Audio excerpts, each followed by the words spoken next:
Good morning students. तो अब यहाँ ऑस्ट्रेलिया में शाम के 5 बजे हैं। तो पाकिस्तान में इस वक्त टाइम होगा 11 बजे दोपहर के, और इंडिया में होगा 11:30 बजे। तो ये है हमारा टाइम डिफरेंस। पाकिस्तान से हम 6 घंटे आगे हैं ऑस्ट्रेलिया में, तो इंडिया से 5:30 में थे। तो मेरी तरफ से आप सबको गुड इवनिंग। तो आज मैं शुरू करने वाला हूँ फ्यूचर इंडेफिनिट टेंस। तो फ्यूचर इंडेफिनिट टेंस की पहचान पहले हम कर लेते हैं।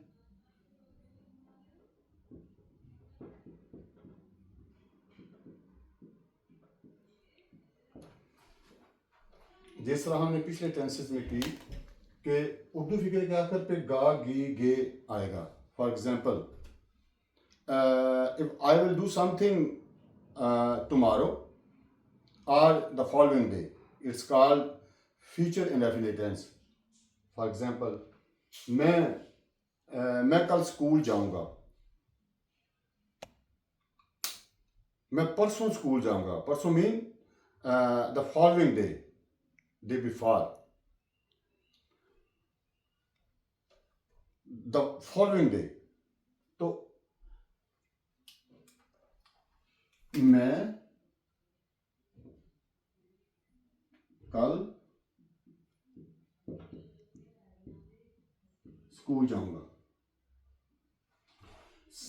अब हमें ये तो पता चल गया है कि ये फिक्रा फ्यूचर इंडेफिनिट टेंस का है। तो सबसे पहले हमें इस बात को जज करना है उर्दू से ट्रांसलेशन हिंदी में या उर्दू में करने के लिए। तो अगर हम यहाँ पे ऑस्ट्रेलिया में हैं तो फिर तो हमें हिंदी या उर्दू लैंग्वेज की कोई ज़रूरत नहीं है। तो ठीक है, ये मैं आपको ज़रा आसान तरीके से सिखा रहा हूँ। ये टेंसेस सीरीज़ हमारी मुकम्मल होगी तो फिर आगे ज़्यादा काम हम इंग्लिश में ही किया करेंगे। तो अब इसकी फ़ौरन बाद आपके जहन में फ्यूचर इंडेफिनिट का सिंपल सेंटेंस का कुलिया आएगा। तो वो कुलिया क्या है हमारे पास? सबसे पहले हम लिखेंगे subject, simple simple sentence.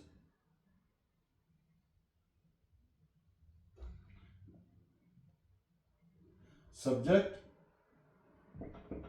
Plus will shall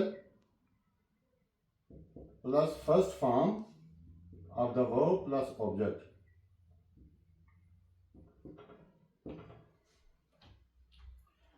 अब यहां पे हमारे पास हेल्पिंग वर्ब आ गए हैं दो, will और shall। इट मीन्स कि अब तमाम पर्सन्स के साथ will हेल्पिंग वर्ब इस्तेमाल नहीं होगा और सबके साथ shall भी नहीं होगा।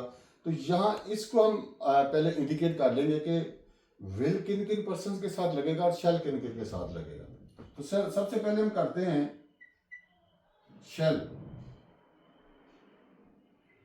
shall लगेगा आई और वी के साथ, और जितने पर्सन बाकी बचते हैं उनके साथ लगेगा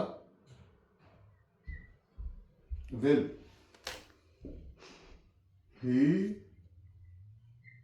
she, it, you, they, any name. ठीक है जी। तो अब यहां पे हमारे पास सब्जेक्ट आ गया आई, जाऊंगा ये वर्ब है, स्कूल ये इसमें ऑब्जेक्ट है। अब तुम कल इसको हम लिखेंगे ऑब्जेक्ट के बाद, I will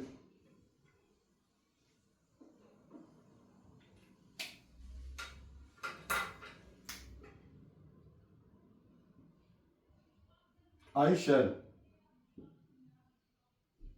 go to school tomorrow।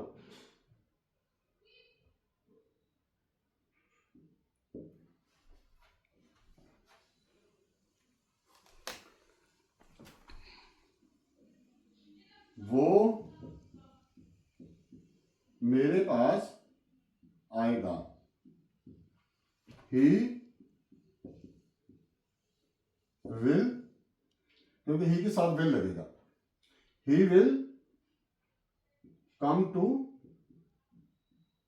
Me.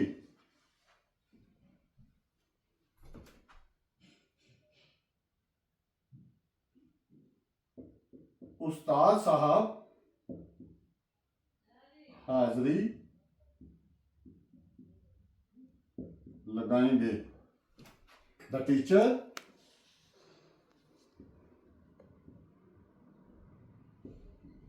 Will call the roles.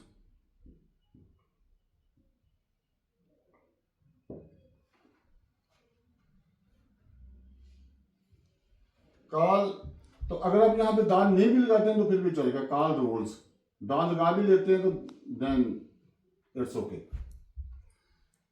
अब यहां पे इसकी हम प्रैक्टिस कर लेते हैं। उस्ताद साहब क्या है? सब्जेक्ट। हाजिरी लगाना, लगाना इसमें वर्ब है और हाजिरी ऑब्जेक्ट है। ठीक है जी। और यहां पे एक सीखने वाली बात है कि कल जो है, कल, ये कल है आने वाली कल। फॉर एग्जाम्पल आज अगर फ्राइडे है तो कल सैटरडे है। सैटरडे वाली कल जो है उसे हम कहेंगे टुमारो। और फिर टुमारो को हम चेंज करते हैं the following day. The following day का मतलब होगा कि एक दिन और आगे। जैसे हम हिंदी या उर्दू में कहते हैं कि मैं परसों आपके पास आऊंगा। परसों आपके पास आऊंगा इट मीन्स कि एक दिन छोड़ के, यानी हफ्ते की बजाय मैं इतवार को आपके पास आऊंगा। तो फिर हम यहां पे लिखेंगे the fall, I shall come to school the following day.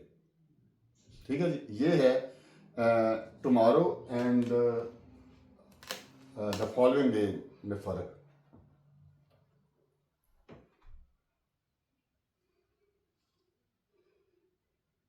हम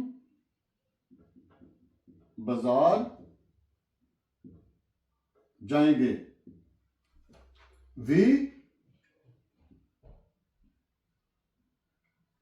वी शैल गो टू बाजार। तो स्टूडेंट्स एक बात हम यहाँ पे सीखेंगे सिंपल सेंटेंसेस में। अगर किसी काम पर एम्फेसिस किया जाता है, एम्फेसिस में जोर दिया जाता है। जोर दिए जाने का मतलब है कि जरूर किसी काम का करना। फॉर एग्जाम्पल, हम जरूर बाजार जाएंगे। हम जरूर बाजार जाएंगे। तो अगर किसी काम को एम्फेसिस किया जाता है, जोर दिया जाता है, या उस काम का करना जरूर फ्यूचर इंडेफिनिट में लिखा जाता है, तो फिर सिर्फ हम हेल्पिंग वर्ब चेंज करते हैं। विल की जगह, शैल की जगह विल आ जाएगा। वी विल गो टू बाजार। ये है जी सिंपल सेंटेंस। अब हम करते हैं नेगेटिव।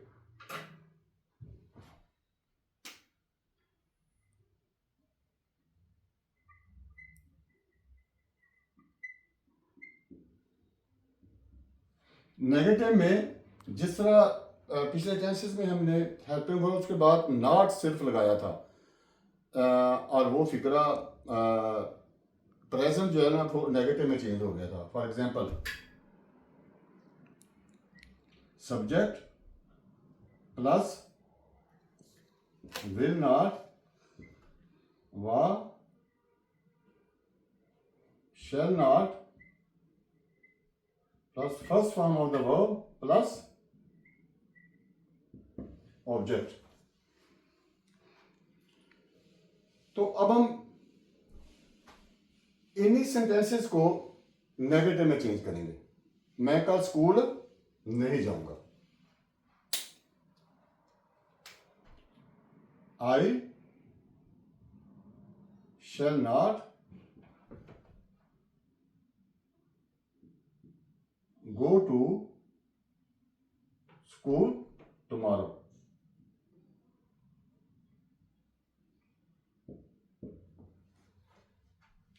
वो मेरे पास नहीं आएगा.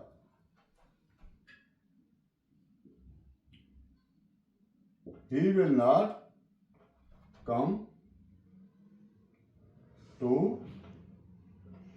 me. उस्ताद साहब हाजिरी नहीं लगाएंगे. The teacher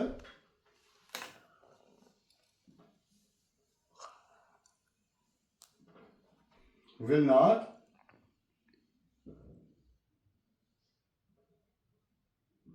call rolls.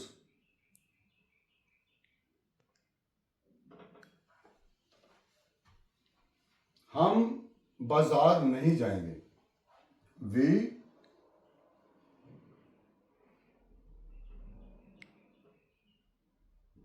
We shall not go to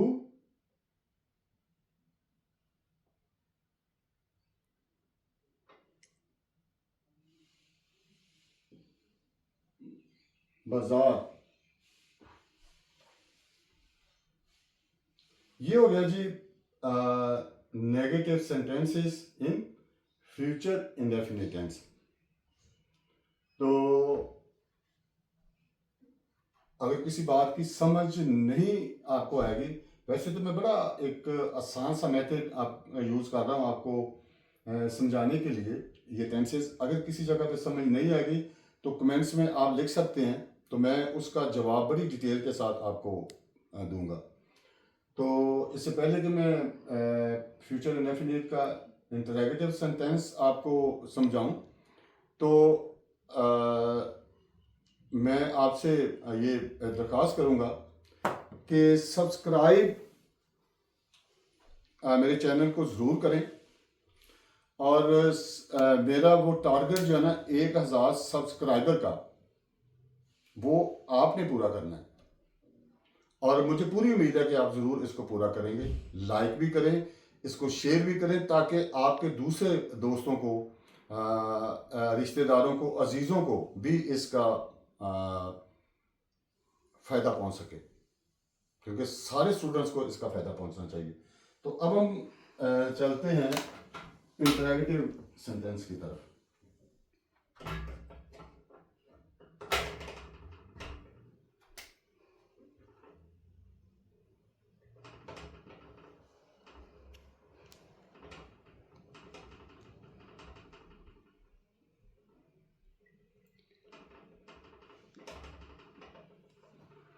दूसरे सेंटेंसेस की तरह हम हेल्पिंग वर्ब्स को रिमूव कर देंगे बिफोर सब्जेक्ट.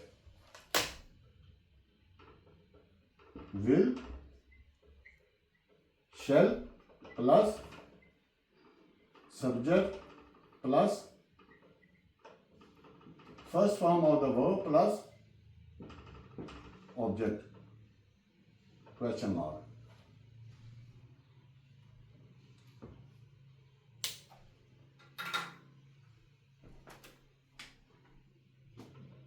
क्या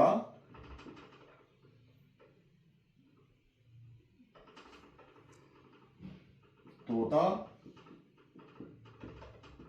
बात करेगा? तो तोता इज अ सिंगुलर नेम, इसके साथ विल लगेगा.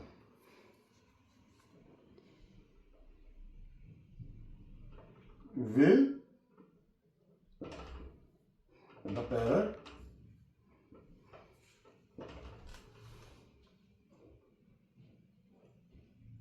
talk about. तो इसमें ऑब्जेक्ट नहीं है, तो ये फिक्रा मुकम्मल हो जाएगा. Verb, subject, verb.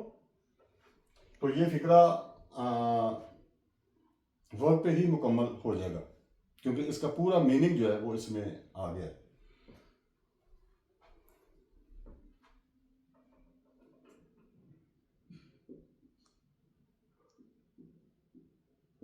क्या ज़ीशान अपना होमवर्क करेगा,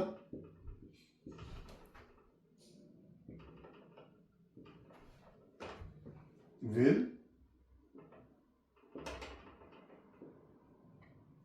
जीशान डू हिज होमवर्क। तो स्टूडेंट्स, आपको मैंने एक चीज एक पिछले टेंस में समझाई थी कि अगर किसी भी सेंटेंस में अपना लफ्ज लिखा होता है तो फिर हम अपने की इंग्लिश हमने लेनी है अकॉर्डिंग टू द सब्जेक्ट। उस सब्जेक्ट का जो पोजेसिव केस होगा वो हमने लिखना है आगे। तो चूंकि यहाँ पे सिंगुलर नेम जीशान है, singular name is equal to he, in singular name को हम ही तस्वर करेंगे और ही के तीनों केसेस हम लिखेंगे सब्जेक्टिव केस,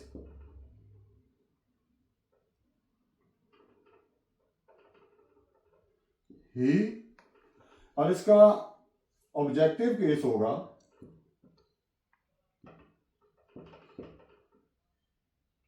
हिम, और इसका पोजेसिव केस होगा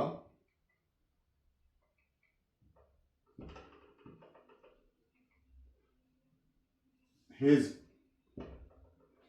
तो वो, उसे, अपना, यानी उसका, उसकी,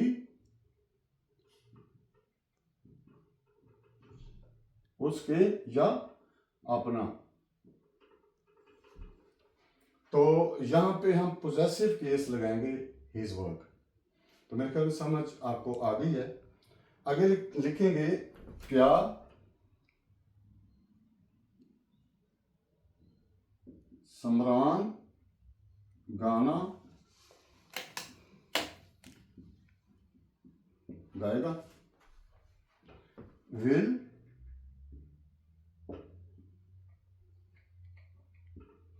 समरान सिंग अ सॉन्ग।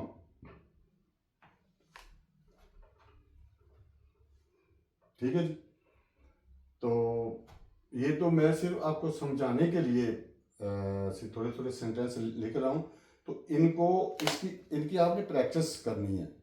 आप सिंपल सेंटेंस जो है वो 10 से 12 तक भी लिख सकते हैं, 15 तक भी लिख सकते हैं। वर्ब्स की फॉर्म्स आपको आनी चाहिए। तो फिर इसी तरह नेगेटिव भी आप लिख सकते हैं 10 से 12 15 तक। फिर इंटरेगेटिव भी आप लिख सकते हैं। अगर किसी फिक्रे को आपको ट्रांसलेट करना नहीं आएगा तो वो भी आप कमेंट्स में लिख सकते हैं कि ये फिक्रा मैं ट्रांसलेट करना चाह रहा था, इसकी मुझे नहीं आई। तो फिर उसमें हेल्प मैं करूँगा, मैं उसको ट्रांसलेट करके आपको भेजूंगा। ठीक है। क्या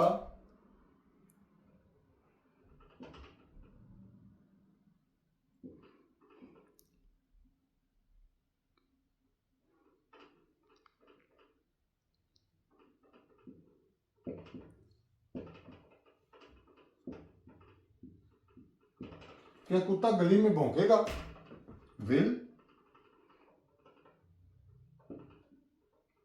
द डॉग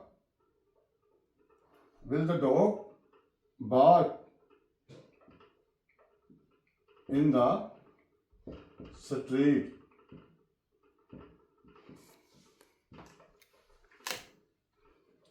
ठीक है जी। ये हो गए हैं इंटरैगेटिव सेंटेंसेस। सिंपल, नेगेटिव, इंटरैगेटिव सेंटेंसेस हो गया। मैंने पूरी कोशिश की है कि आपको इसको आसान तरीके से आपको समझाऊं।